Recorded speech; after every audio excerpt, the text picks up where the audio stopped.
Hello, hello! Je suis ravie de vous retrouver pour ce nouvel épisode du Journal intime du succès. Et ce qui est cool dans le Journal intime du succès, c'est que on aborde tous ces sujets dont on parle peu quand on pense au succès, mais qui sont néanmoins tellement, tellement importants. Alors, cet épisode de podcast est complètement différent de ce dont j'ai l'habitude de parler avec vous. Je voudrais revenir sur un sujet qui est super méga important pour moi en ce moment et dont je n'avais malheureusement pas suffisamment entendu parler avant, la préménopause. Et je vais vous proposer de traiter le sujet de la préménopause sous un angle différent. Je vais vous parler de tout ce que la préménopause a amené de positif dans ma vie. J'ai réalisé il y a peu de temps que j'avais fait ce que je déteste, que j'avais fait ce que je déteste qu'on fasse, c'est-à-dire que j'avais regardé les choses sous l'angle exclusivement négatif et que je ne vous l'avais présenté que sous l'angle négatif. Je ne vous ai parlé que des mots et des inconforts que la préménopause a apporté dans ma vie et c'est pas juste parce que je considère qu'en faisant ça, eh ben, j'amène celles qui n'en sont pas encore dans cette phase, eh ben, je crée de l'inquiétude, de l'anxiété et pire encore que je j'alimente en fait l'espèce de d'idée générale, j'apporte de l'eau au moulin à l'idée générale selon laquelle c'est une phase chiante, relou, qui nous tombe dessus, etc. Alors qu'aujourd'hui, en me retournant, je me rends compte qu'il y a énormément de choses positives qui sont arrivées dans ma vie avec cet extraordinaire changement hormonal. Et l'une des choses qui m'a incité à traiter le sujet, c'est que j'en parlerai dans un autre épisode, hein, mais l'une de mes filles, donc l'une des jumelles, est en train a commencé sa puberté, elle a commencé tôt et elle est dans tous les désagréments, tous les inconforts qu'apporte ce changement dans la vie d'une femme, le moment où on va devenir fertile.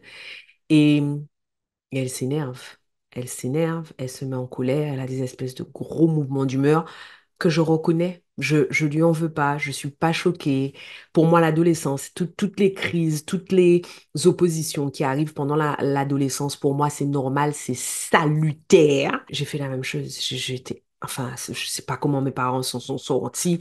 Enfin, j'ai vraiment, pendant l'adolescence, été sujette à de grosses, grosses variations émotionnelles et mes parents vraiment enfin, se sont coltinés ma face, enfin, beaucoup, longtemps. Ça a duré longtemps avec moi. Et en la regardant, je me dis, c'est fou. On parle de la ménopause, de la préménopause. On parle jamais de l'espèce de tourbillon émotionnel que c'est de rentrer dans l'adolescence.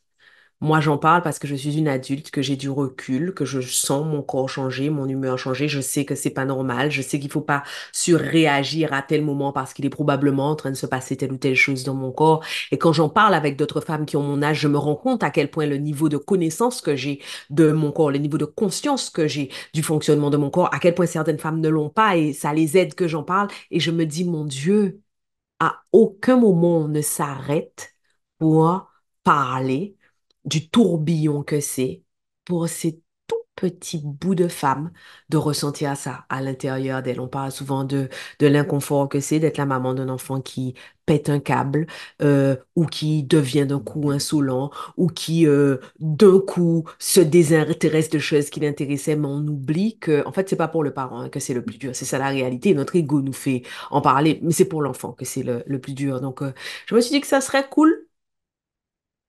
de parler avec vous des effets positifs de ce bouleversement qui parfois est tellement, tellement inconfortable. Et c'est en regardant ma minouchette traverser ça comme elle peut, enfin, comme elle peut, avec les armes qu'elle a, que je me suis dit que vous, probablement, ça vous aiderait à traverser avec beaucoup plus de sérénité la phase si vous saviez. Ouais, ce que ça peut vous apporter de positif. Alors, la première des choses qu'il faut que je suis contente aujourd'hui d'avoir appréhendé en regardant en arrière l'année et demie qui s'est écoulée. J'ai un épisode entier où je vous parle des symptômes que j'ai ressentis pendant un bout de temps, pendant trop longtemps avant de comprendre ce que c'était. Aujourd'hui, quand je me retourne, je suis extrêmement heureuse d'avoir intégré l'idée selon laquelle on est en gestation permanente en fait.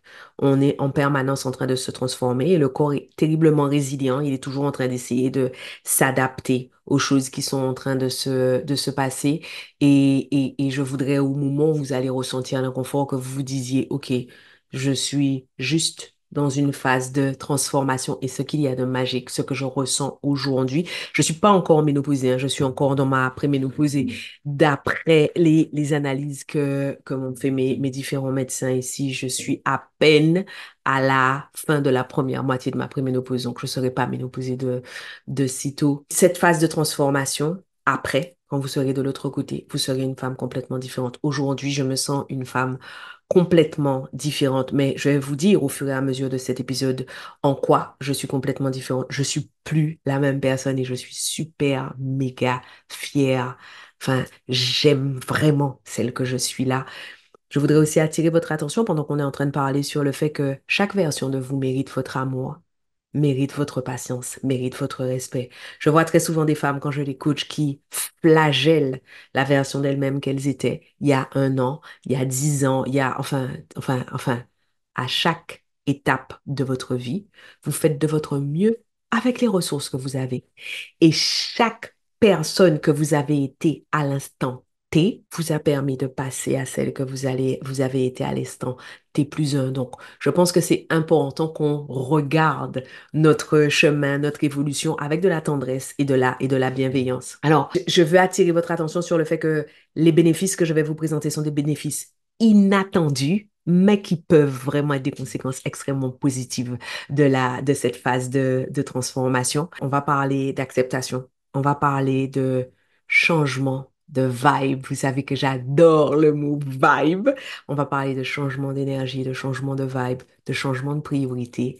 On y va, on rentre dans le vif du sujet. Alors la première chose, c'est fou, la première chose et la chose pour laquelle je suis plus reconnaissante, c'est que la préménopause a amené chez moi ce que j'appelle le quiet power. Pour toutes les personnes qui me suivent sur Instagram, regardez mon feed et vous allez voir clairement le moment où les choses ont changé, où ce que je me suis mise à partager, à changer d'énergie, a été beaucoup plus sourd, beaucoup plus ancré et moins volubile. Au début, j'ai eu l'impression que j'étais plus moi parce que l'énergie que je ressentais n'était plus la même. Enfin, c'est vraiment, je sais pas comment vous dire ça de façon rationnelle et objective, mais j'ai vraiment senti que j'ai de l'énergie, je n'ai pas envie d'exprimer cette énergie de la même façon.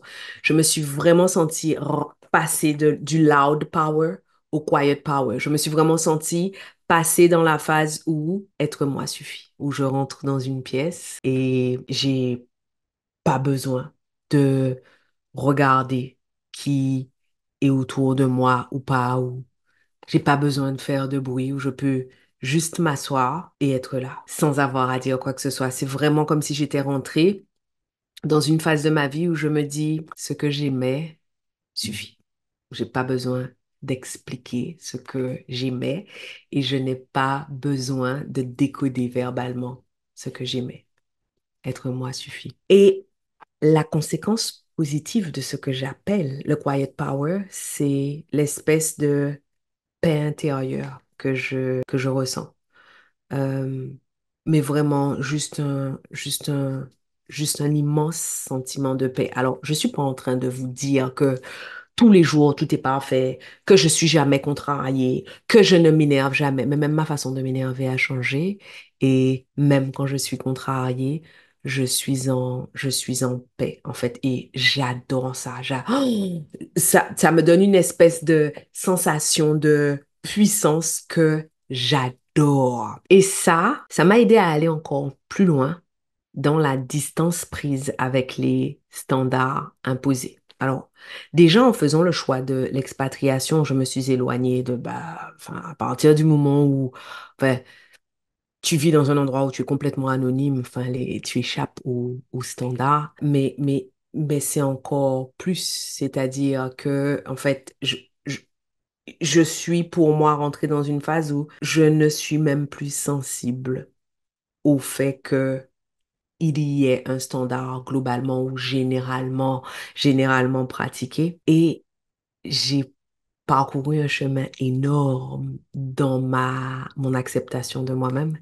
J'ai 45 ans et c'est la première fois de ma vie de femme que je passe autant de temps sans maquillage, que j'assume parfaitement les commentaires méchants, piquants, où on me dit, tu as l'air fatiguée. Ben non, j'ai pas l'air fatiguée, j'ai juste pas de concealer. Qu'est-ce que tu veux que je te dise? Je suis juste une femme normale. Et alors, ce que je vais vous dire va être politiquement incorrect, mais je veux vraiment que vous vous disiez, waouh, en fait, c'est un des effets positifs. En fait, je me regarde, pour celles d'entre vous qui vont regarder ce podcast sur YouTube, je regarde ma peau et je me dis, waouh, hein, je suis belle et j'adore ça. J'adore me dire, mais c'est quoi ce glow? J'adore, en fait. J'ai 45 ans, en fait. Il était grand temps.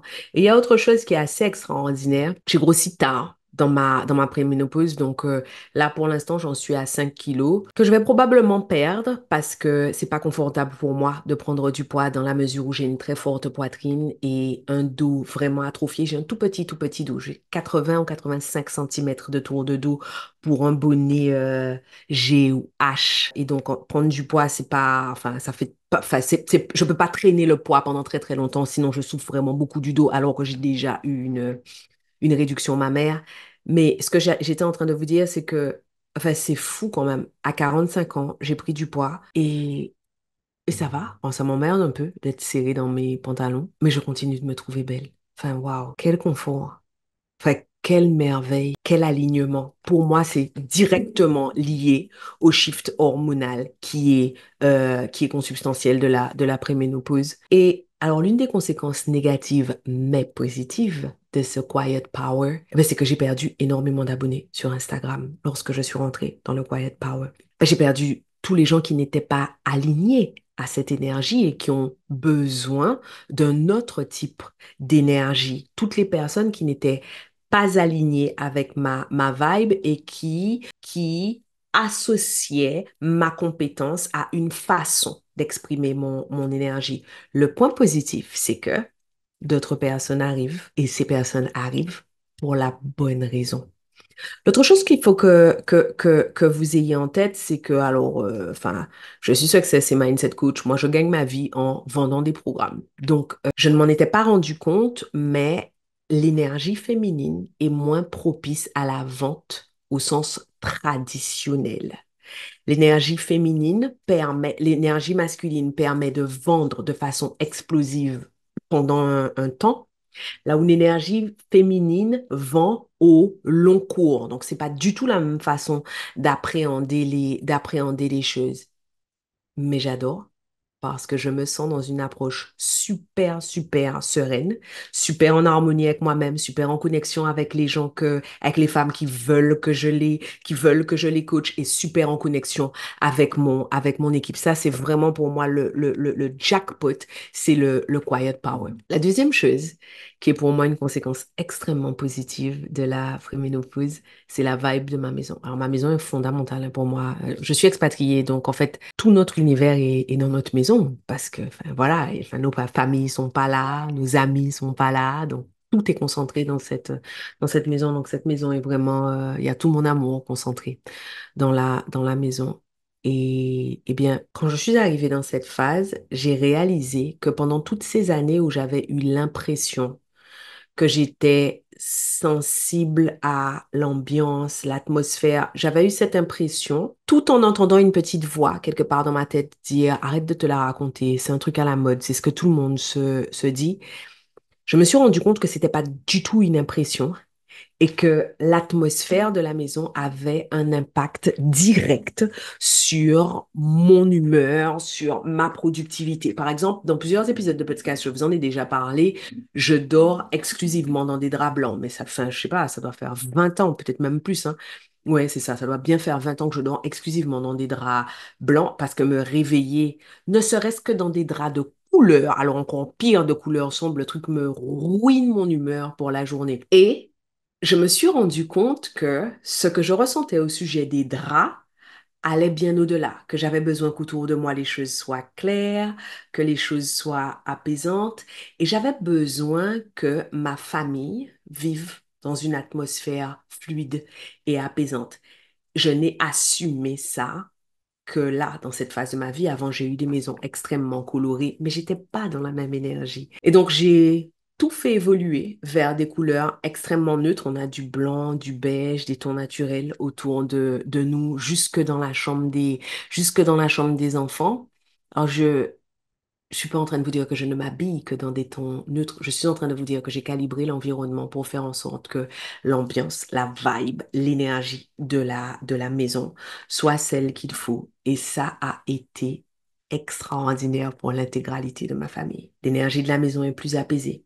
Tout le monde est plus focus. Le niveau de bien-être général est supérieur. Et même la façon dont nous gérons, réglons, vivons les conflits, les contrariétés, les contretemps, tout ça a complètement changé. L'impact sur les relations de la famille et sur la gestion de la cohabitation et de l'espace a été extraordinaire et ça n'est arrivé qu'à cette période, au moment où je me suis rendu compte que j'étais encore plus sensible à l'atmosphère qu'avant et qu'il fallait que je fasse donc preuve d'intentionnalité dans la façon de calibrer notre environnement. La troisième chose qui est super méga positive, c'est la place grandissante que la naturopathie a, et même d'ailleurs hein, les pierres, les quartz, etc. Non, on dit pas quoi, on dit gems. Bref, l'impact grandissant que la naturopathie, la place grandissante de la naturopathie dans notre mode de vie. Alors, on faisait déjà énormément appel à des naturopathes pour les maladies chroniques des enfants, les intolérances alimentaires de Raphaël, l'endométriose de Kiman, la drépanocytose d'Isaiah et de Nouriem. Mais il est arrivé le moment où j'ai dû faire un choix. Le moment où je me suis dit, OK, je ressens des symptômes. Il n'est pas question que j'aille prendre de pilule pour faire une thérapie de remplacement hormonal. Dans la mesure où j'ai jamais pris la pilule pendant que j'étais fertile, je vais pas m'emmerder à commencer à prendre la pilule maintenant. Donc, je me suis mise à consulter des naturopathes et donc à avoir, en plus des compléments alimentaires, des adaptations à faire dans notre mode de vie, qu'il s'agisse du type de savon qu'on utilise, du type d'aliments qu'on mange, du mariage entre certains aliments, de la façon dont on lave les aliments, etc. Et c'est extraordinaire une fois de plus parce que non seulement j'attribue le glow de ma peau à ces changements, mais j'ai surtout vu un impact terriblement positif sur Frédéric et les enfants. Et en plus, j'avoue que mon cœur de maman est drôlement content quand je me dis que ils sont tout petits et que on leur donne de super armes en fait pour plus tard parce qu'ils sauront que telle plante fait telle chose, avec tel aliment on peut contrer tel mal, etc., etc. Alors, il y a autre chose. On y croit ou on n'y croit pas au pouvoir qu'on les pierres. Moi, on en a énormément chez nous. Alors, tout d'abord, j'ai eu des pierres chez moi parce que je trouvais ça beau, hein. Pour moi, le beau étant une valeur, enfin, avant de faire entrer quoi que ce soit à la maison, je me demande si ça va être beau. Et puis, je vous ai dit qu'une de mes filles est au début de sa puberté et qu'elle a de grosses, grosses variations émotionnelles. Donc, je me suis mise à chercher les plantes qui pouvaient l'aider, qui pouvaient l'apaiser, qui pouvaient la calmer. Ensuite, donc, j'ai changé tout ce qui était, tout ce qui concernait son régime alimentaire. Ensuite, j'ai fait évoluer la chambre avec plus de blanc, plus de couleurs apaisantes, etc. Ensuite, je me suis dit, je peux probablement aller plus loin et je me suis dit, ben, peut-être qu'il y a des pierres qui agissent sur la qualité du sommeil, sur le niveau d'assertivité, etc. Et je me suis mise à chercher. Et puis, elle s'est mise à faire ces horribles cauchemars. Et c'est touchant, en fait. Je la regarde, parfois, j'ai les larmes aux yeux parce que les mêmes cauchemars qu'elle fait parce qu'elle entre sur le spectre, ce sont les cauchemars intenses que j'ai fait à un moment parce que je sors du spectre. Elle est à un bout du tunnel, elle est à l'entrée du tunnel, je suis à la sortie du tunnel. Donc, je comprends l'inconfort. Et là où moi, je suis une adulte et je me dis simplement, un cauchemar, c'est mon cerveau qui essaie de donner du sens à ce que j'ai vécu. Ces derniers temps, il essaie de ranger les choses et du coup, il fait des associations parfois malheureuses qui me font peur, mais ces mêmes associations malheureuses qui parfois me font peur sont de nouvelles connexions neuronales, donc qui entretiennent toutes mes capacités cognitives. enfant à son âge, elle se dit pas ça. Elle se dit, fais chier, j'ai peur, j'ai plus envie de dormir dans le noir. Et je me suis mise donc à chercher des pierres, des associations, etc. Et puis voilà la première nuit où ma fille vient, elle me dit, maman, j'ai pas seulement dormi, j'ai roupillé. Puis une deuxième nuit, maman, j'ai roupillé. Puis une troisième nuit. Eh bien, vous savez quoi? Vous savez ce que je me suis dit? Je me suis dit, c'est comme la feuille de Dumbo. On saura jamais, hein, à quel point la feuille était magique, à quel point Dumbo y croyait. Mais ce qui compte, c'est que Dumbo a volé. Du coup, je me suis mise à m'intéresser aux pierres. Et on en a dans dans la maison. Et j'ai l'impression que pour nous, ça fait une vraie grosse différence et c'est très bien comme ça. L'autre chose qui a évolué avec la préménopause, j'étais déjà extrêmement satisfaite de la qualité de notre communication. J'ai toujours dit, on est expatriés, donc on n'a pas le choix. Il faut que ça marche entre nous. Enfin, on est là, nous six, nous sept et notre chien. C'est ça, enfin, c'est le monde là. Et j'ai toujours considéré que c'était important qu'on fasse attention à la qualité de notre communication, etc. Et rentrer dans cette phase de quiet power m'a aidé à aller encore tellement plus loin sur la qualité de notre communication. Je vous dis tout ça pour qu'au moment où vous allez traverser, j'ai pas eu de bouffée de chaleur, je n'ai que des sueurs nocturnes. J'ai fait des rêves, des cauchemars, des rêves intenses. J'ai eu les crampes aux mollets, les douleurs aux articulations. La nuit, parfois encore, j'ai les pieds complètement engourdis, les pieds et les mains complètement engourdis. J'ai eu les phases de chute de ma libido. J'ai eu, alors que ça ne m'arrivait plus du tout, les seins tendus ou alors à l'approche de mes règles, j'ai mon ventre qui gonfle mais qui décuple de volume ben, parce que mon système, mon tube digestif devient paresseux. Des symptômes, des trucs de dingo, j'en ai eu. Je voudrais que quand vous allez traverser tous ces symptômes qui sont normaux et qu'on peut apaiser avec de la naturopathie. Attention, hein, chez certaines d'entre vous, chez certaines d'entre nous, les symptômes sont tellement intenses que la naturopathie ne fonctionne pas et qu'il va falloir envisager autre chose. Mais je voudrais que vous vous disiez, pendant que vous êtes en train de traverser cette phase de transformation, eh ben, qu'il y a des choses positives. En fait, je crois que je n'ai jamais entendu, depuis que j'en parle, j'ai jamais entendu aucune femme me dire, voilà ce que ça a apporté de positif. Premièrement, j'ai jamais entendu non plus aucune femme parler aussi ouvertement et de façon aussi détaillée de sa préménopause pour démystifier, mais j'ai surtout jamais entendu personne dire waouh, voilà tout ce que ça a apporté de bien. La façon dont je communique a complètement changé et ça, je l'attribue directement à ce que j'appelle le quiet power. Je pense que je suis beaucoup plus assertive, ce qui fait que je suis plus directe, plus authentique et j'essaie moins de ménager la chèvre et le chou dans la transmission du message. Aujourd'hui, j'en suis arrivée au point où je me dis, écoute, il y a un truc, on le dit maintenant, on le règle maintenant, et après, on fera mieux. Et je me suis rendu compte que faire comme ça a donné la permission, encore une fois, à tout le monde d'aller plus loin sur l'expression de ses besoins. Je vous prends un exemple que j'ai déjà pris.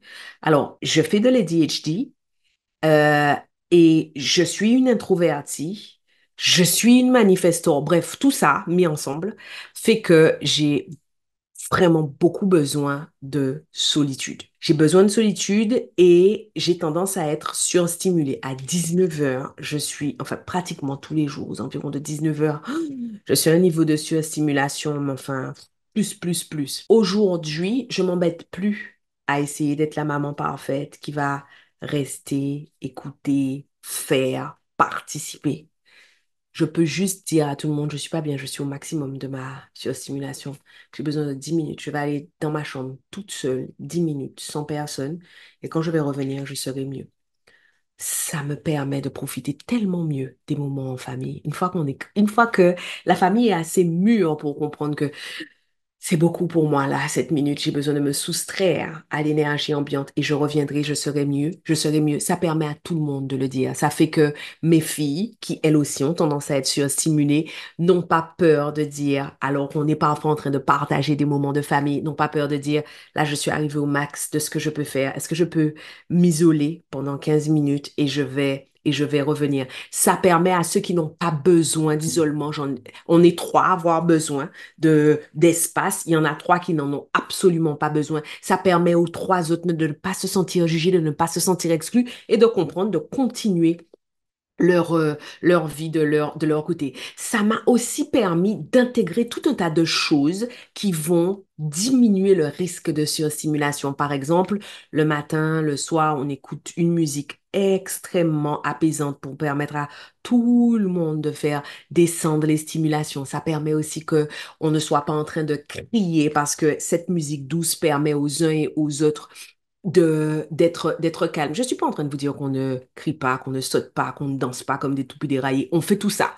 On demeure une famille péchue, dynamique, qui aime danser. Je dis que ce que j'essaie de faire, c'est qu'en permanence, l'environnement soit un environnement apaisant et que grâce à cette phase de ma vie dans laquelle je suis rentrée, on a une qualité de communication qui est vraiment meilleure et que ça affecte aussi la gestion des émotions. Que ce soit la gestion des émotions des enfants, de Frédéric, les miennes, ça nous a permis d'avoir une meilleure gestion des émotions à la fois dans les discussions et dans les silences. On n'a pas toujours besoin d'être en train de parler à tort et à travers. Alors, il y a autre chose qui me rend vraiment très, très, très heureuse. C'est ma peau. Je crois que je vous ai déjà parlé du glow.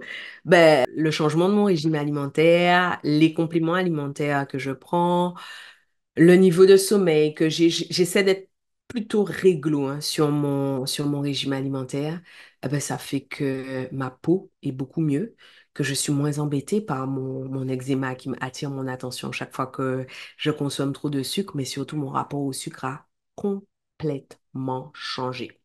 Lorsque je suis rentrée dans cette phase de préménopause, je me suis mise à avoir encore plus envie de sucre que d'habitude parce que moi, enfin, j'aime le sucré. Et donc, on a introduit à l'intérieur de mon régime alimentaire de nouvelles plantes qui me permettent de ne plus souffrir de ces désirs, de ces pulsions de besoin de sucre. Et ce qui est chouette, c'est que pour la première fois de toute ma vie, ça me demande pas de lutter. Résister au sucre a toujours été, en fait, j'ai toujours fait ça sur la force de la volonté. Je n'ai plus à le faire, en fait. C'est plus la force de la volonté. J'ai plus à lutter. Et ça, c'est absolument extraordinaire. Et je crois que je vais vous faire un petit épisode sur ma routine peau parce que c'est assez folklorique hein, quand même, ce que je mets en place pour ma peau. Mais comme j'ai prévu de vivre jusqu'à 100 ans, je voudrais être aussi belle que possible hein, jusqu'à 100 ans. Donc, j'ai une routine assez délirante.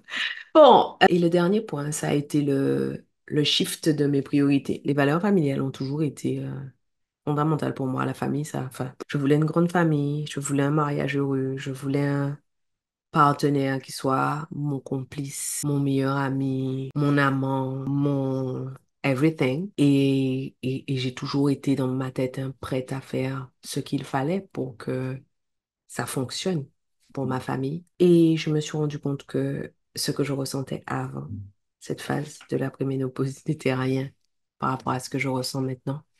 J'ai jamais pensé que j'arriverais à une phase de ma vie où je renoncerais à des projets que je trouve excitants pour faire plus de place à, à ma famille ou autant de qualité. De la même façon que j'ai revu mes priorités alimentaires, j'ai revu aussi mes priorités en termes de temps, en termes de relations. Et j'ai vraiment le sentiment d'être dans une phase où je suis concentrée sur ce qui est important pour moi en ce moment. Voilà tout ce que la préménopause m'a amené de positif et que j'aimerais que vous ayez dans votre tête au moment où vous allez ressentir tous les symptômes dont je vous parle dans cet autre épisode. On va vous mettre le lien dans dans la légende, je veux que vous voyez votre préménopause comme une phase, comme une opportunité de transformation et d'amélioration personnelle. Je vous encourage à continuer cette exploration. On se retrouve dans pas longtemps pour un autre épisode aussi intime que celui-là. Si vous avez l'impression que cet épisode pourrait aider une de vos amies, envoyez-le lui. pensez à vous abonner à ce podcast, à nous mettre une revue et à nous mettre une note. Merci pour votre attention. À bientôt. J'y crois pas, c'est déjà terminé. On se laisse là. Merci de m'avoir accordé votre temps. Pensez à vous abonner à ce podcast et à me laisser une revue. Et au cas où vous vous demanderiez quel intérêt vous auriez à vous abonner à ce podcast et à laisser une revue, en plus du fait que vous seriez toujours notifié de l'arrivée de nouveaux épisodes, si vous vous abonnez, ce podcast aura de plus en plus de succès. Et s'il a de plus en plus de succès, ce que les ambitieuses comme vous et moi pensons sera de plus en plus répandu. Et si c'est de plus en plus répandu, on va créer un monde de femmes puissantes. Rêvons ensemble d'un monde dans lequel le succès des femmes est normalisé. Un monde dans lequel aucune ne prend ombrage de la puissance de l'autre. Voilà à quoi ça servirait que vous vous abonniez et que vous laissiez une revue. Je serai contente de vous voir sur mon Instagram. D'ici là, à bientôt au prochain épisode.